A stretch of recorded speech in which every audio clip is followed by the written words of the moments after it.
प्रतिमा का रंग स्याह हो गया, अशुद्ध हो गई मेरी प्रभु की प्रतिमा। ये क्या किया हनुमान? कहां से लेकर आए हो ये कलुषित जल?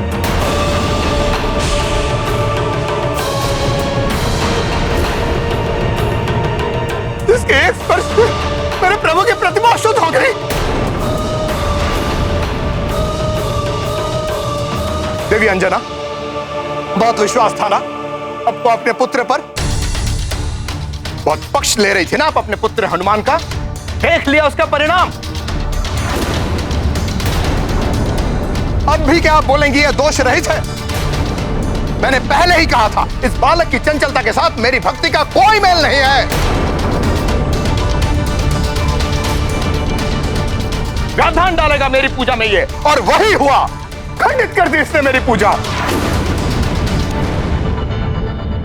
रुष्ट हो गए मेरे प्रभु मुझसे। मेरे वर्षों की भक्ति, साधना, सेवा सब कुछ नष्ट हो गई। माँ, मैंने तो वही किया जो ऋषिवर ने मुझसे करने के लिए कहा था। ब्रह्म मुहूर्त से पूर्व ही चंद्र सरोवर का जल लेकर मैं आ गया। उसके पश्चात मुझसे कहाँ भूल हुई ये मुझे स्वयं ज्ञात नहीं है। बस चुप रहो बालक, अब एक और शब्द नहीं सुनना चाहता हूं मैं तुम्हारे मुख से। मेरे हाथों से मेरे प्रभु की प्रतिमा पर अशुद्ध जल चढ़ाकर उसे अशुद्ध करने का घोर अपराध, महान्याय और महादोष किया है तुमने। हनुमान से इतनी बड़ी भूल कैसे हो गई? कहीं क्रोधित होकर ऋषिवर उसे एक श्राप न दे दे। तुम्हारे कारण मेरे प्रभु की प्रतिमा शुद्ध हुई है, और अब उसे शुद्ध करने का भी उपाय तुम ही करोगे उद्दंड बालक। अन्यथा मेरे क्रोध, मेरे श्राप से कोई तुम्हारी रक्षा नहीं कर सकता। क्षमा ऋषिवर, बालक की भूल समझकर क्षमा कर दीजिए हनुमान को। ऋषिवर, मैं याचना करता हूँ, मेरे पुत्र को क्षमा कर दीजिए। मैं वचन देता हूँ, प्रभु की प्रतिमा को शुद्ध करने के लिए आप जो कार्य कहेंगे मैं करूंगा। नहीं, नहीं, नहीं। प्रतिमा का शुद्धिकरण इसी उद्दंड बालक को करना होगा। बहुत दंभ है ना इसे अपनी भक्ति पर। क्या था प्रभु स्वयं आकर अपने हाथों से इससे भोजन प्राप्त करते हैं। इसके उन मिथ्या वचनों का ही ये अनिष्टकारी प्रभाव है। इसके भक्ति के दोष का ये परिणाम है। ऋषिवर, मुझ पर कृपा कीजिए, क्षमा कर दीजिए मुझे। मैं अपनी इस भूल को सुधारने के लिए स्वयं जाकर गंगा जल लाऊंगा। मुझे पूर्णतः विश्वास है कि पवित्र गंगा जल के एकमात्र स्पर्श से मेरे प्रभु की ये मूर्ति शुद्ध हो जाएगी। तुम स्वयं को महाज्ञानी, महाशक्तिशाली समझते हो ना हनुमान? नहीं ऋषिवर, मैं तो स्वयं को ईश्वर का एक तुच्छ भक्त मानता हूँ, उससे अधिक और कुछ नहीं। अच्छा, इतना विश्वास है तुम्हें अपनी भक्ति पर? तो गंगा जल नहीं, स्वयं गंगा लेकर आओ यहाँ।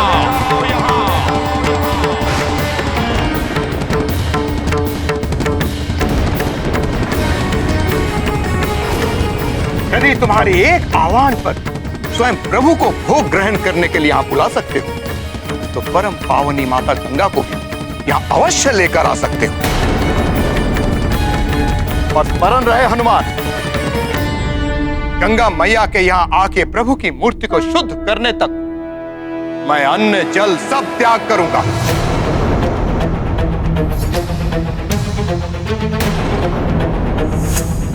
और यदि तब भी प्रभु की प्रतिमा शुद्ध नहीं हुई तो मैं अपने प्राण त्याग दूंगा।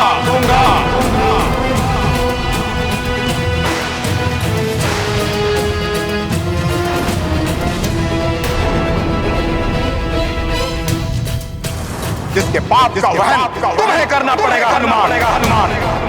हम भी गुरुवर के साथ अन्न जल त्यागने का संकल्प करते हैं। और उनके साथ अपने प्राण देने के लिए भी प्रस्तुत हैं। यदि ऐसा हो तो अनर्थ हो जाएगा। हमारे संपूर्ण कुल पर ब्रह्म हत्या का दोष लग जाएगा। बोलो हनुमान, इतनी शक्ति है तुम्हारी भक्ति में? ला सकते हो तुम परम पावनी जीवन दायिनी माता गंगा को यहाँ? परंतु ये कैसे संभव हो सकता है? माता गंगा के प्रवाह को कौन परिवर्तित कर सकता है? माता गंगा को यहाँ कैसे लाया जा सकता है? बोलो हनुमान, है तुम्हारी भक्ति में इतनी शक्ति? ऋषिवर, इतनी कठिन परीक्षा मत लीजिए मेरे पुत्र की। वो तो मात्र एक बालक है। इतना कठिन कार्य वो कैसे कर पाएगा?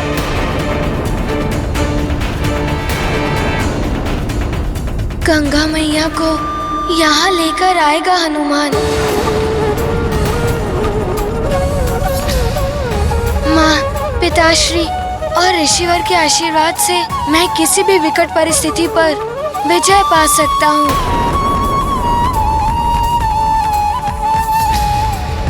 गंगा मैया के यहाँ आने से ऋषिवर की पूजा पूर्ण होगी और मैं दोष मुक्त हो जाऊंगा। माँ, ये कैसा संकल्प ले लिया तुमने पुत्र? तुम्हें ज्ञात है कि ये कितना कठिन कार्य है? कैसे लाओगे गंगा मैया को यहाँ? कौन सहायता करेगा तुम्हारी?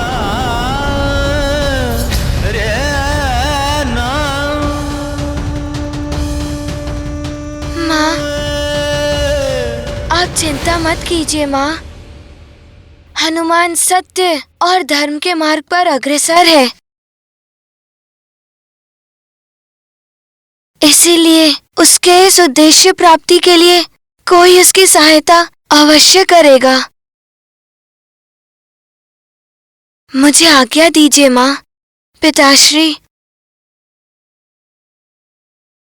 अब मैं गंगा मैया को अपने साथ लेकर ही लौटूंगा। स्मरण रहे हनुमान, जब तक तुम गंगा मैया को यहाँ लेकर नहीं आते तब तक मैं और मेरे शिष्यों का निराहार निरंतर व्रत चलता रहेगा। जी ऋषिवर। और यदि इस अंतराल में हम तपस्वियों का कुछ भी अहित हुआ तो उसका दायित्व तुम पर होगा हनुमान। ऋषिवर, आप निश्चिंत रहें। हनुमान ऐसा अनर्थ कदापि नहीं होने देगा।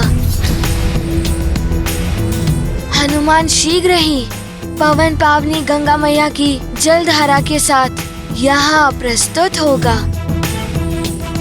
आज्ञा दे ऋषिवर। प्रणाम।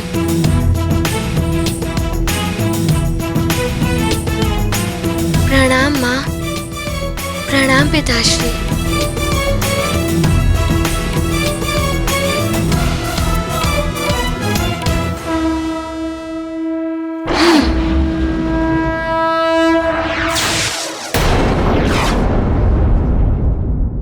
हे ईश्वर, ये कैसी कठिनाई में पड़ गया है मेरा पुत्र। कैसे लेकर आएगा वो गंगा मैया को यहाँ?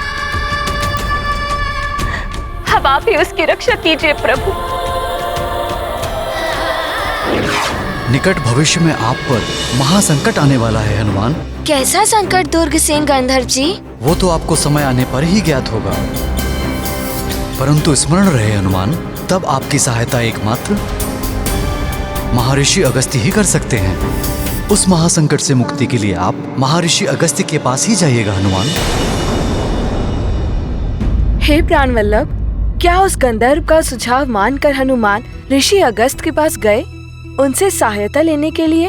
और क्या स्वामी, ऋषि अगस्त्य हनुमान की सहायता करने में समर्थ थे? अनुपयुक्त है उनके लिए ये शब्द। समर्थ उससे कहीं अधिक हैं वो। ऋषि अगस्त्य वो ऋषि हैं जिन्होंने मनुष्य रूप में रहकर भी देवत्व प्राप्त किया। जो कार्य करने में देवता भी अक्षम है, वो करने की क्षमता रखते हैं ऋषि अगस्त्य हैं।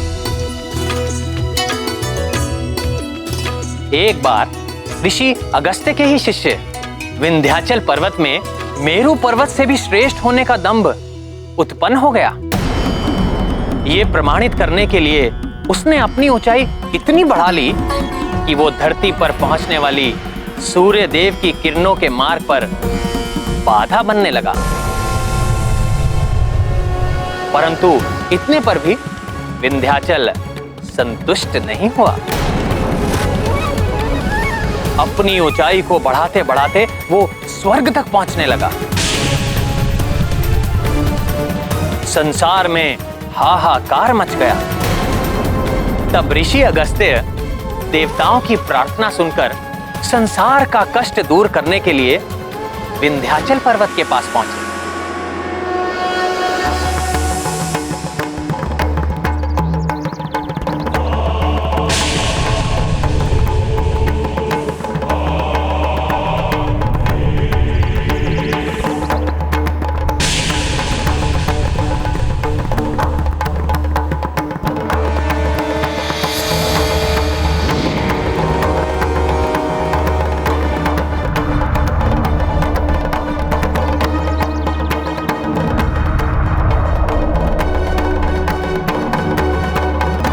आकाश में अपनी उच्चता का इतना दम हो गया है तुम्हें विंध्याचल।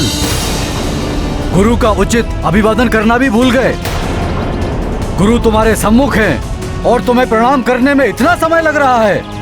नहीं नहीं गुरुदेव, गुरु के अनादर की तो कल्पना भी नहीं कर सकता।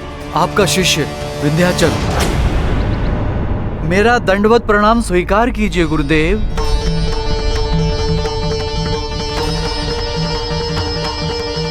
कल्याण हो।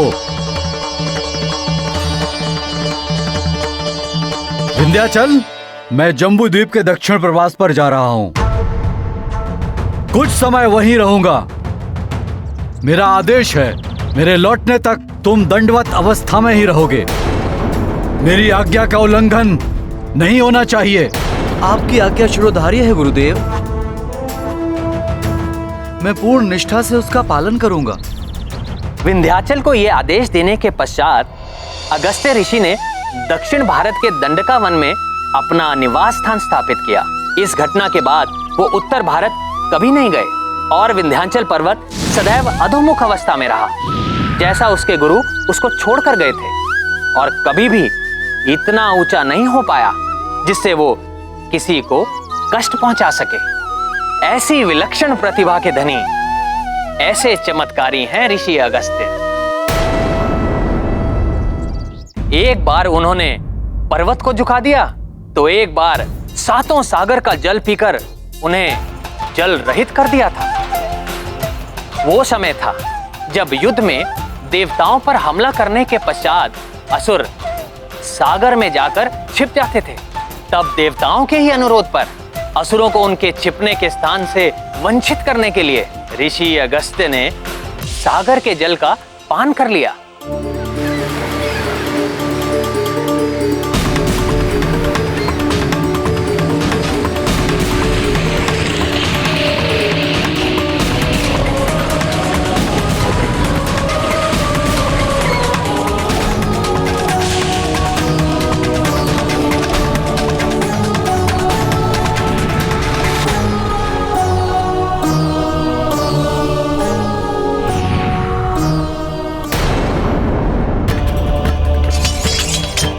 फिर जब देवताओं का संकट टल गया, तब स्वयं ब्रह्मा जी के आग्रह पर ऋषि अगस्त्य ने सागर का जल लौटाया। स्वामी, यदि ऋषिवर इतने सक्षम हैं, तब तो उन्होंने हनुमान को गंगा जी को अपने साथ ले जाने का उपाय अवश्य सुझाया होगा।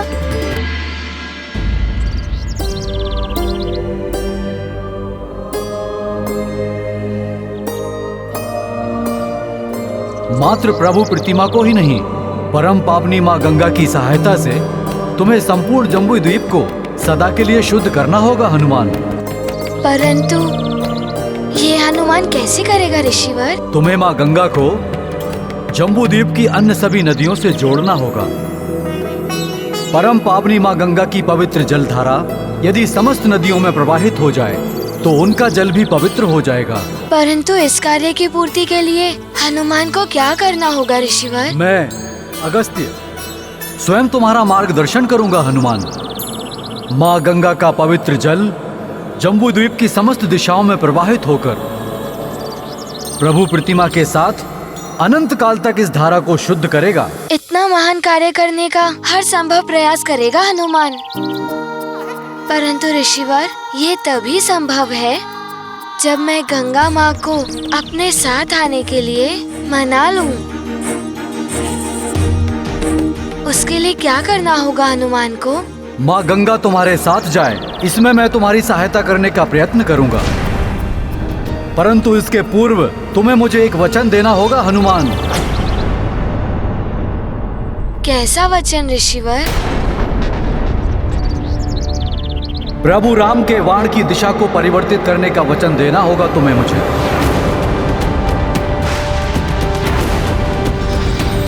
भविष्य में मेरे आदेश पर तुम ऐसा करोगे।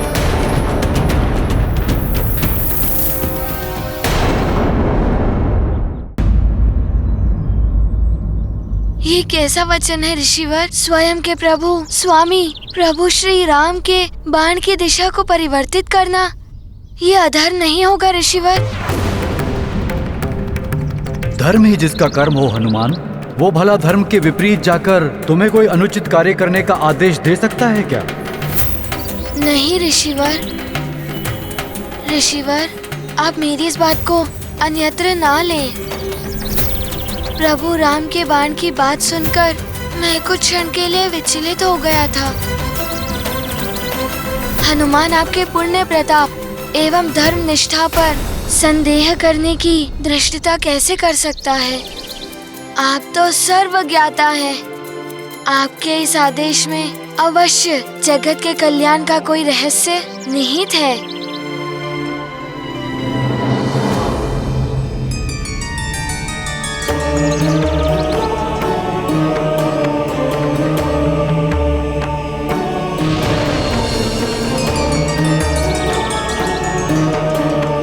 अब तुम मुझे एक वचन दो हनुमान।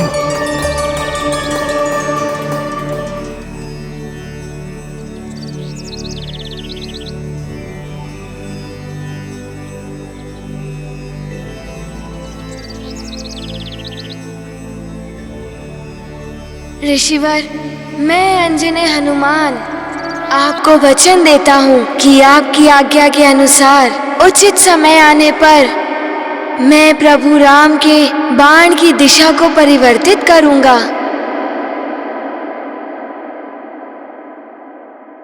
अब मैं माँ गंगा का आवाहन करता हूँ।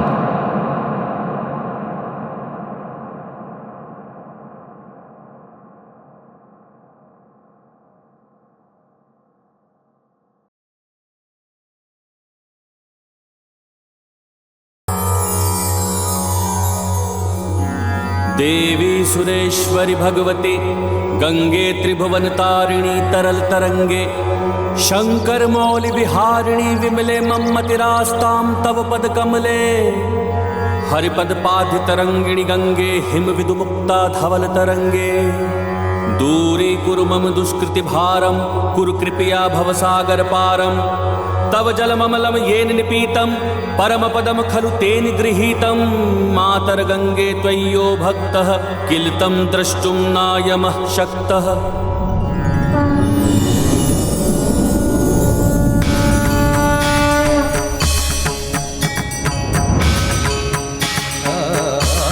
प्रणाम गंगा माँ। प्रणाम ऋषिवर। प्रणाम गंगा माता।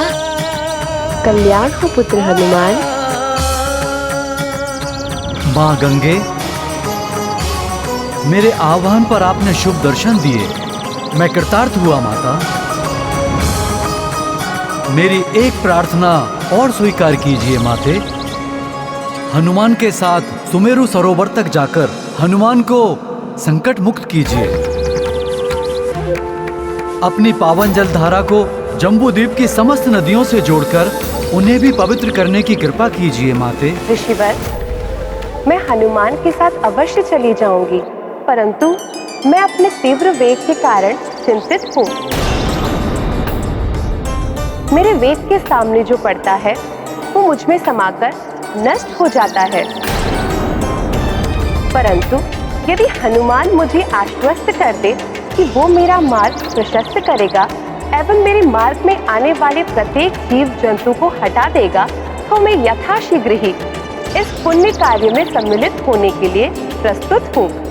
परंतु यदि मेरे वेग से किसी एक जीव को भी क्षति पहुंची तो मैं पुनः शीघ्र लौट जाऊंगी। पुत्र हनुमान, माँ गंगा की जो इच्छा है उसे पूर्ण कर पाओगे? ऋषिवर, हनुमान यथाशक्ति गंगा मैया की इच्छा पूर्ण करने के लिए प्रयत्नशील रहेगा। आपका आशीर्वाद ही हनुमान को सफल करेगा। माता गंगा के इस वेग में हनुमान किसी को कोई क्षति नहीं पहुंचने देगा। तब और विलंब उचित नहीं। अपना संकल्प पूर्ण करो हनुमान।